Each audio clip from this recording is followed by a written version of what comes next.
L'information de 23h sur RTI1. Madame, monsieur, bonsoir, bienvenue dans ce journal. Les titres sommaires de cette édition. La politique environnementale et forestière mobilise les échanges ce jour à la primature. Le Premier ministre Patrick Hachi recevait la directrice générale des fonds d'investissement climatique. Le détail des échanges au cours de cette édition. Un sommet sur le financement climatique s'est ouvert ce jour à Abidjan. Il s'agit d'un partage d'expériences dans le cadre du projet d'investissement forestier en Côte d'Ivoire. Le bilan des actions menées par la Côte d'Ivoire a été présenté à cette occasion par le ministre Jean-Luc Assy. Et puis actualité en Tunisie, de nouvelles mesures sont mises en route sur la situation des migrants subsahariens, de nouveaux termes cette fois, après la polémique causée par les propos du président tunisien Kais Saied.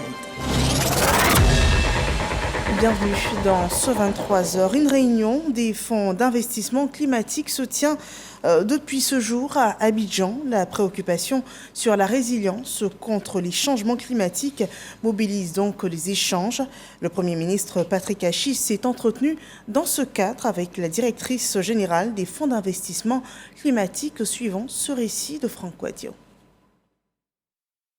Rencontre stratégique cet après-midi à la primature au plateau. La directrice générale des fonds d'investissement climatique à Abidjan pour un sommet de 4 jours relatif à l'impact de ce mécanisme sur les politiques de résilience de plusieurs États face aux affres du changement climatique, a rencontré cet après-midi le Premier ministre Patrick Hachi, accompagné du ministre de l'Environnement et du Développement durable de Côte d'Ivoire, Jean-Luc Assy.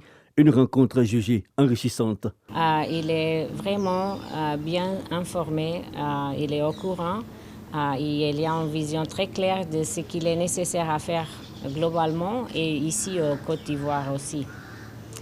J'étais très impressionnée. On organise ici un grand événement de partage de connaissances, des expériences et connaissances dans le cadre des investissements qu'on a appuyés dans le continent africain, dans le secteur des forêts, mais aussi de résilience au changement climatique.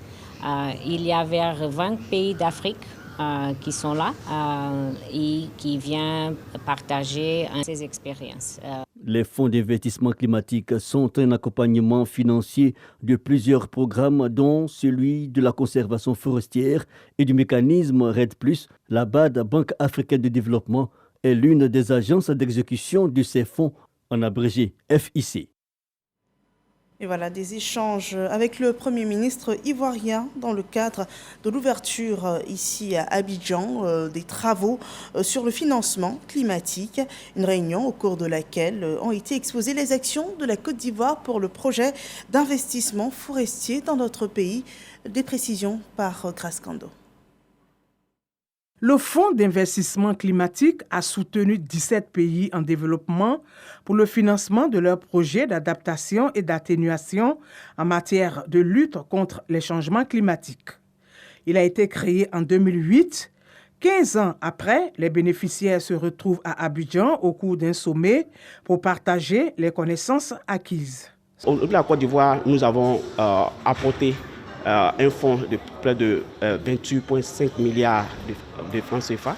Les projets portent sur les projets d'agroforesterie, les projets de soutien aussi aux peuples autochtones qui permettent de protéger les zones forestières ou bien les parcs nationaux par exemple, des projets qui soutiennent les femmes, les populations rurales à protéger les forêts.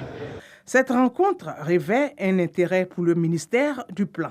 Beaucoup de secteurs sont impactés par les phénomènes climatiques.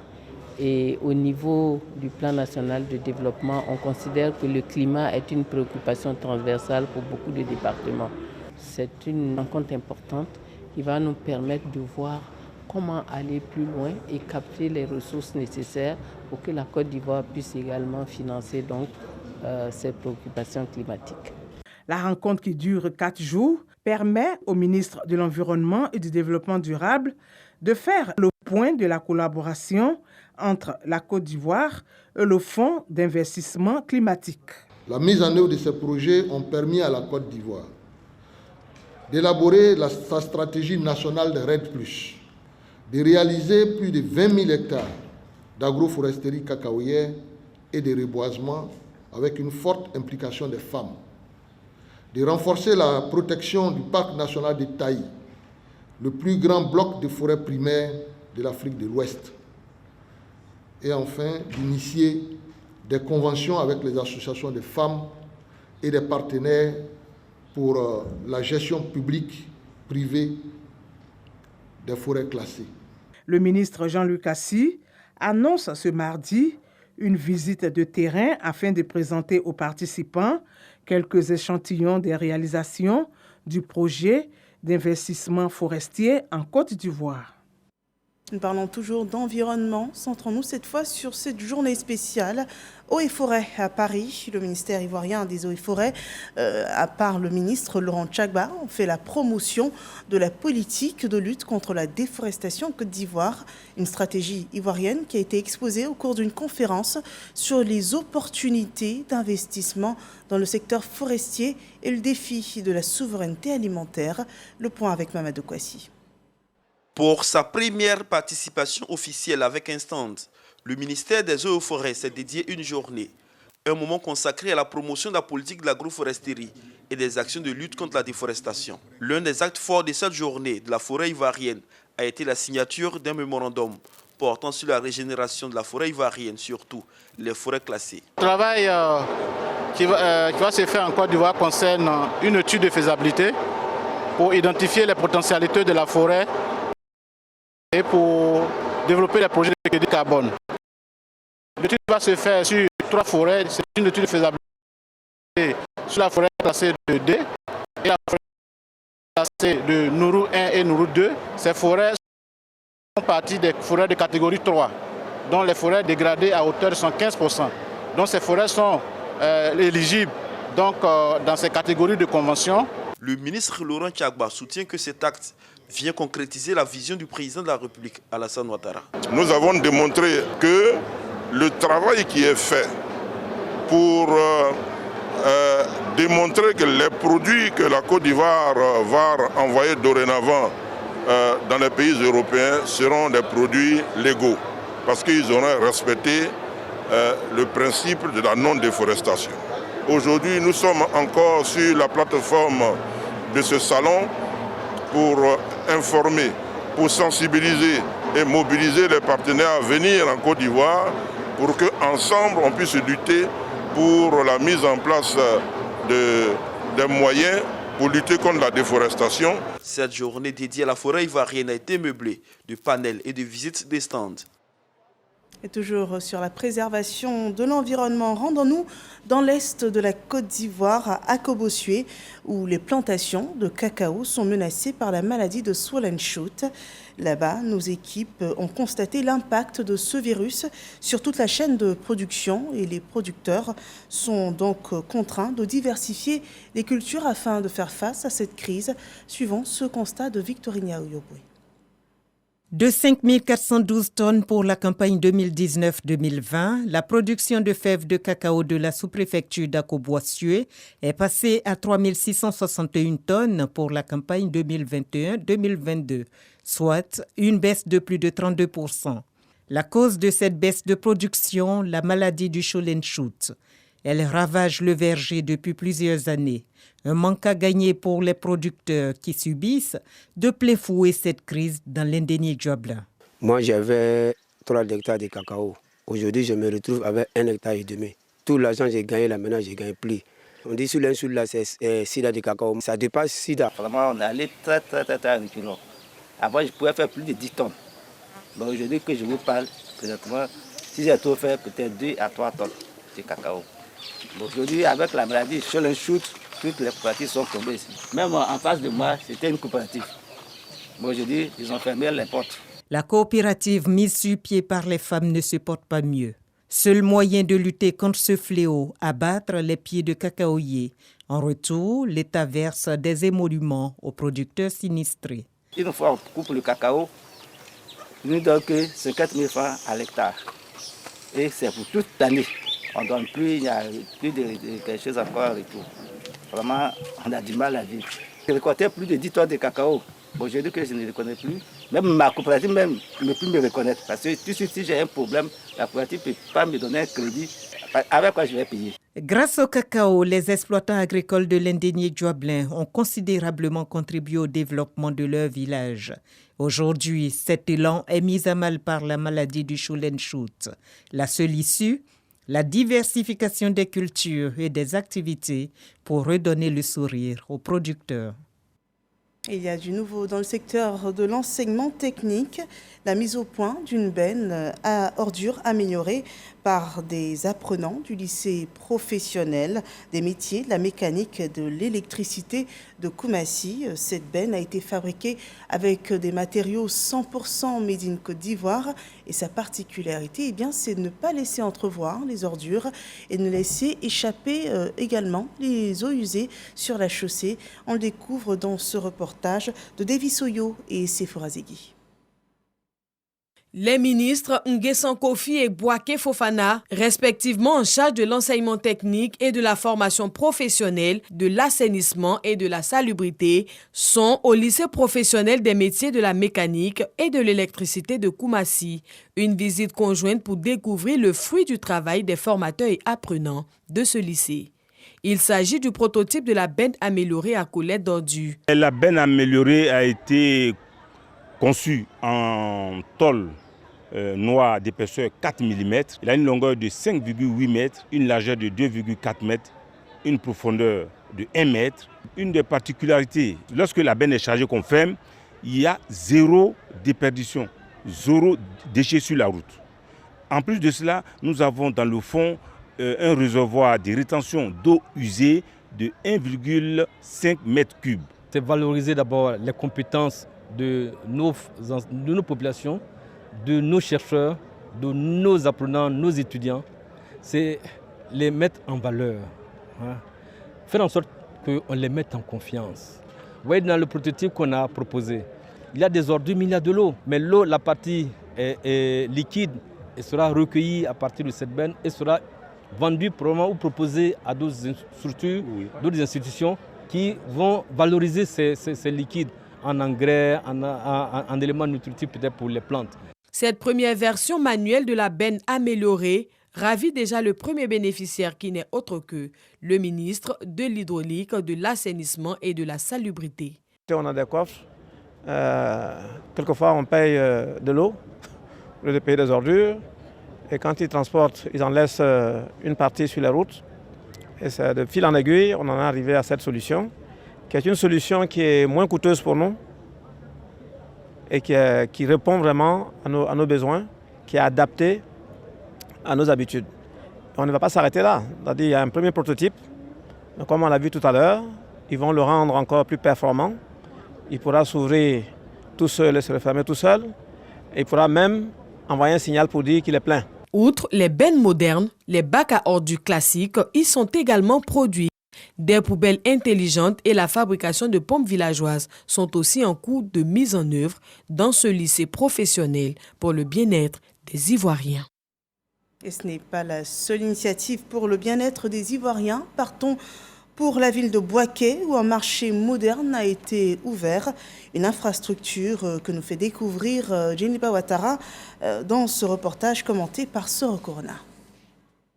Coupure du ruban symbolique pour marquer l'ouverture officielle du nouveau marché du quartier Aouniansou de Boaké. Promesse du maire devenue réalité à la joie des commerçants. Aujourd'hui, je suis contente, je suis en joie. On a eu un marché digne d'Aouniansou. Je suis trop contente. Bâti sur une superficie d'environ 5500 m², le marché d'Aouniansou est composé de 4 parties, à savoir un bâtiment principal, un bâtiment annexe, une esplanade et une zone de volaille. Ce joyau architectural, dont les travaux de construction ont débuté en 2016 avec beaucoup de difficultés, ont coûté la somme d'1,5 milliard de francs CFA.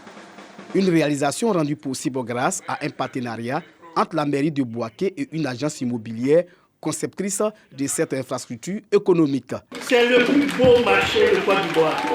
Du point de vue de la conception, du point de vue des équipements de sécurité, vous avez tout dans ce bâtiment.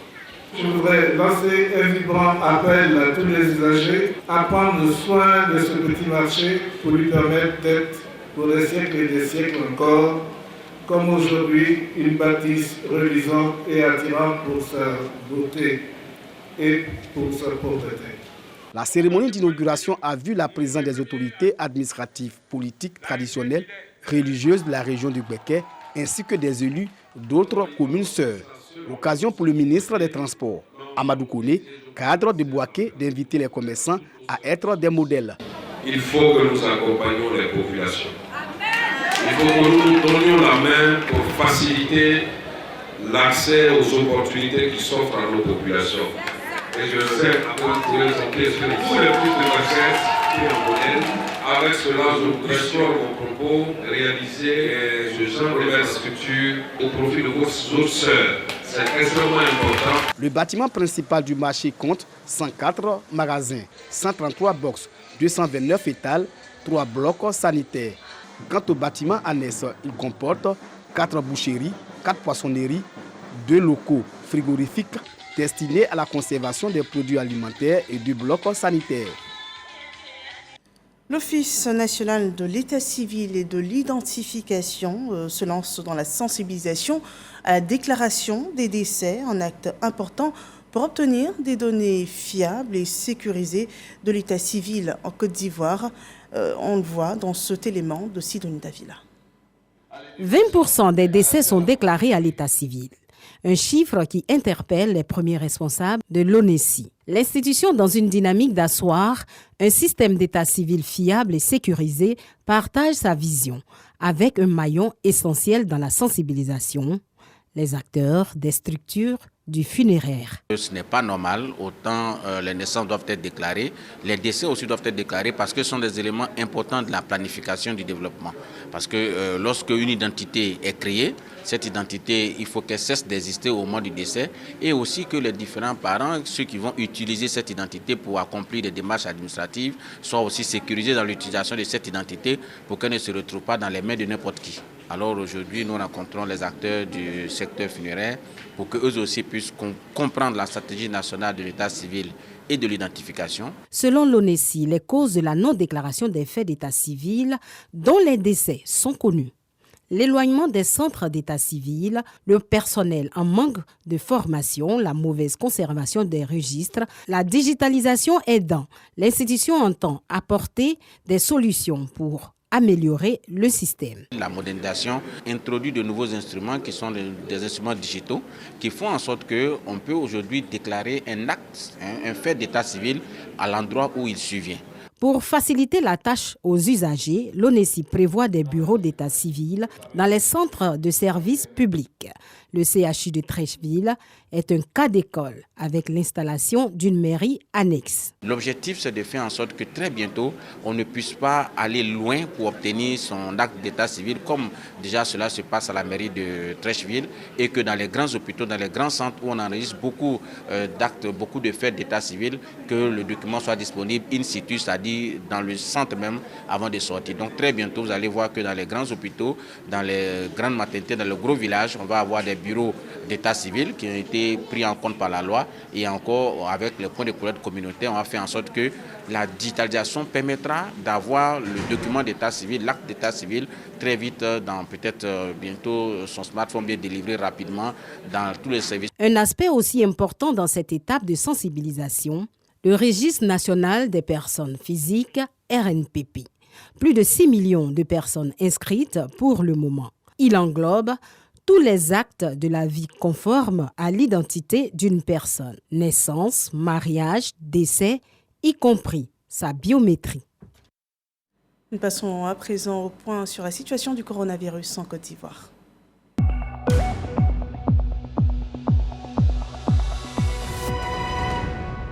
Ce lundi 6 mars 2023, aucun cas de Covid-19 est enregistré sur 68 prélèvements effectués dans le pays ce jour. 3 guérisons sont tout de même annoncées. 27 cas restent encore actifs et il y a à cette date au moins 27 313 977 doses de vaccins anti-Covid qui ont été administrées sur tout le territoire ivoirien. Actualité politique à présent, relations entre partis politiques. Une délégation du département international du comité central du Parti communiste de la République de Chine a été reçue en audience par le président du directoire du RHDP, Gilbert Koné-Kafana. Une rencontre pour renforcer les relations entre ces deux partis politiques. Et nous en parlons dans cet élément de Eric Corret. Cette rencontre va contribuer à renforcer les relations entre ces deux partis politiques au pouvoir, le RHDP en Côte d'Ivoire et le Parti communiste en Chine. Mettre en relief leur vision commune pour une excellente gouvernance est le point culminant de cette audience que Gilbert Koné-Kafana a accordée à cette délégation chinoise. L'objectif de notre visite consiste à bien mettre en œuvre les consensus parvenus par les deux chefs d'État, son Excellence Monsieur le Président Alassane Ouattara et le Président Xi Jinping. C'est à travers notre voie des partis politiques pour bien promouvoir les relations entre nos deux pays. Composé de hautes personnalités de cette formation politique. Le président du directoire du RHDP, Gilbert Koné-Kafana, avait à ses côtés le vice-président du parti, Robert Burgré-Mambé, le trésorier Téné Birahima Ouattara, le secrétaire exécutif Cissé Bakongo, le porte-parole Kobenan Kwasi Adjoumani et le porte-parole adjoint Touré Mamadou. Ces relations sont très bonnes, elles gagnent en puissance. Vous savez que la Côte d'Ivoire est en train d'atteindre un niveau de progrès de plus en plus élevé. Et donc, cela demande beaucoup d'exigences, tant au niveau de la gouvernance que de ce qu'il faut apporter aux populations. Plusieurs projets communs sont prévus entre ces deux partis politiques et au-delà, le renforcement de la coopération bilatérale entre la Côte d'Ivoire et la Chine. Et nous suivons à présent les activités de Adama Bictogo, candidat aux municipalités, aux élections municipales dans la commune de Yopougon. Et c'est avec Michel Digré. Une effervescence qui traduit les liens solides de fraternité entre Adama Bictogo et le peuple oué. Les ressortissants de cette communauté souscrivent au choix du président Alassane Ouattara pour les municipales à Yopougon. De 2013 à ce jour, la grande commune de Yopougon est dirigée par un grand homme, le ministre d'État Gilbert Kafana Koné. Quand un homme d'une pareille grandeur doit aller ailleurs pour accomplir d'autres missions, celui qui le succède doit être également un grand homme. Cet homme, c'est Adama Bictogo qui peut compter sur le soutien des cadres oué. Qui va venir montrer la route du bonheur à Oué si ce n'est pas Oué lui-même? Mon cher frère Bictogo, tu es candidat à Yopougon, tu n'es pas seul. Seredo à côté de toi. Tous les élus et cadres Oué seront à côté de toi. Moi-même, je vais charger ta campagne avant d'aller faire pour moi dans le cavalier. Confiant sa candidature au chef de la communauté oué de Yopougon, Adama Bictogo a lancé un appel à la cohésion sociale. Je suis aujourd'hui très heureux de rencontrer mes parents, ouais. Sans en donner les raisons de qui a fait quoi, de qui n'a pas fait quoi, de qui a tort, de qui a raison. Regardons l'avenir. Et les chefs, vous avez un rôle important à jouer. Pensons à nos enfants. Pensons à nos mamans. Et au nom de ces femmes, dans quelques jours, nous allons magnifier la femme. Adama Bictogo a donné rendez-vous à toutes les femmes de Yopougon ce 8 mars à la place Figayo pour un grand rassemblement au cours duquel il déclinera ses initiatives pour le financement des projets en faveur des associations de femmes de cette commune. Le RHDP continue de recruter de nouveaux militants. Des anciens cadres du PDCI expliquent leur choix pour le RHDP dans la ville de Vavois. Le point développé par Théodore Zouzou et Jean-Marc Djadji. Ambiance de fête à Bonifla et à Ketrobassam. Même décor dans le village de Baoulifla. 3 localités du canton Sokia dans le département de Vavois. Gwali Dodo Basile Junior, cadre du PDCI, qui est passé en décembre dernier au Parti du Rassemblement des Oufouettistes pour la démocratie et la paix RHDP, est venu chez les siens donner les raisons de son choix. J'ai marché, je n'ai trouvé que de l'obscurité devant moi. Tout le temps, c'est l'obscurité. Mais est-ce que c'est l'obscurité-là qui va m'arranger? Je fais demi-tour et puis je regarde en arrière. De loin, je vois la lumière. Et la lumière, c'est Alassane Ouattara. Alassane Ouattara, c'est le développement. C'est la raison pour laquelle je suis venu vous dire officiellement que je suis RHDP. Son option pour le développement et l'amélioration du cadre de vie des populations de ces localités acquiert l'adhésion de tous. Quand tu quittes Odéné, venir à Bondiali, de Bondiali, Kouto, venir sortir à Ségla, vraiment, il faut voir pour croire. Nous voulons la concrétisation maintenant en Côte d'Ivoire. On ne fait plus faire la politique politicienne. Aujourd'hui, avec le président Alassane Ouattara, nous voyons la concrétisation et le peuple qui est debout comme un seul homme pour suivre le président Alassane Ouattara. C'est pour nous et c'est à cause de nous qu'il a fait ce choix. Et je pense que toute la population de Baoulifla et surtout celle de Vavois, nous sommes avec lui. Le peuple Sokia s'engage à aller dans tous les hameaux, mobilisés pour la victoire du RHDP aux futures élections municipales et régionales. Ces militants souhaitent également tous l'affectation d'un sous-préfet à Kétro Bassam, qui attend depuis 15 ans. Et un autre sujet mobilise également les personnes en Côte d'Ivoire. Il s'agit de la préparation du Hadj 2023 et pour cela, les consultations médicales avant le pèlerinage musulman ont débuté ce 6 mars 2023 et les candidats sont donc invités à se rendre sur les sites retenus à Abidjan comme à l'intérieur du pays. Et voyons le constat de nos reporters au CHU de Trècheville, l'un des sites retenu par le haut-commissaire du Hadj. Le point avec Laetitia Kwasi et Mahama Traoré. Les places pour aller en Terre Sainte sont comptées. Il faut donc s'y prendre tôt. Ce lundi, jour fixé par le commissariat du Hadj, les candidats ont donc afflué vers les sites retenus pour les visites médicales, comme ici à Trècheville au siège de l'Institut national de l'hygiène publique. Jeunes, adultes et personnes âgées sont venus à jeun pour se soumettre au bilan médical. Depuis 7 heures, je suis là pour au moins faire les vaccins, les prélèvements. Mais compte tenu que d'autres m'ont défoncé, donc pour le moment, je n'ai pas encore eu accès à l'entrée. L'exercice se déroule en 3 étapes successives.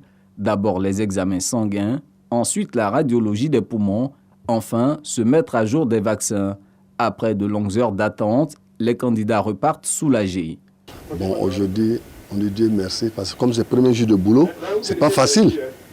Moi, demain, après le jour, il y aura beaucoup d'améliorations. Alhamdulillah, on a quitté hier à Saint-Fra pour venir à Abidjan ici, parce qu'il n'y a pas de site à Saint-Fra là-bas. On n'a pas trouvé un coin qu'on peut faire ça. Donc, maintenant, depuis on est arrivé ici, on nous accueille bien, tout va bien. Les résultats de ces examens seront disponibles dans 24 heures. Suivi des consultations des candidats avec les équipes médicales du commissariat du Hadj. Au bout du processus, il sera délivré ou non un certificat médical d'aptitude, le document sésame requis pour le paiement du coût du pèlerinage. Il y a beaucoup de maladies qui peuvent handicaper le pèlerin. L'hypertendu peut être parti, mais il a besoin d'un suivi. Le diabétique peut partir, mais il a besoin d'un suivi. Mais quelqu'un qui ne peut pas se mouvoir, qui a une maladie grabataire, qui est couché, qu'il faut soulever, vous conviendrez avec moi que ce pèlerin ne peut pas effectuer le Hadj en bonne et due forme. Quelqu'un qui est épuisé par sa maladie, ou alors qui a un cancer au stade évolué, ce que certains appellent stade terminal, c'est difficile que ce pèlerin puisse voyager parce qu'il ne pourra pas accomplir les rites du Hadj comme il se doit. Pour mener à bien cette phase médicale de l'organisation, le commissariat du Hadj est appuyé par les services de l'Institut national de l'hygiène publique. Notre préoccupation, c'est qu'on puisse avoir des pèlerins en bonne santé, qui puissent aller faire ce 5e pilier de l'islam là dans de bonnes conditions. Et je pense que jusqu'ici, ça s'est toujours très bien passé. À aucun moment, les pèlerins ivoiriens n'ont été refoulés. Les consultations médicales lancées ce lundi ne concernent que les nouveaux candidats au Hadj. Pour ceux inscrits depuis 2020 et n'ayant pu partir pour diverses raisons, Le commissariat du Hadj annonce qu'ils seront contactés individuellement pour la visite médicale prévue de démarrer le lundi 13 mars prochain.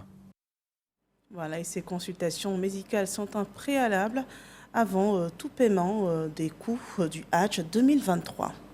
Actualité sportive à présent, Cissé Cheick et le Goldman ivoirien, le taekwondoïste reçoit sa 3e médaille d'or de l'année. La compétition s'est déroulée hier à l'Open International de Bulgarie. 2023 démarre donc plutôt bien avec 3 trophées en 3 compétitions. On se souvient de sa première médaille d'or qui a été conquise en février dernier à la President Cup Europe à Istanbul.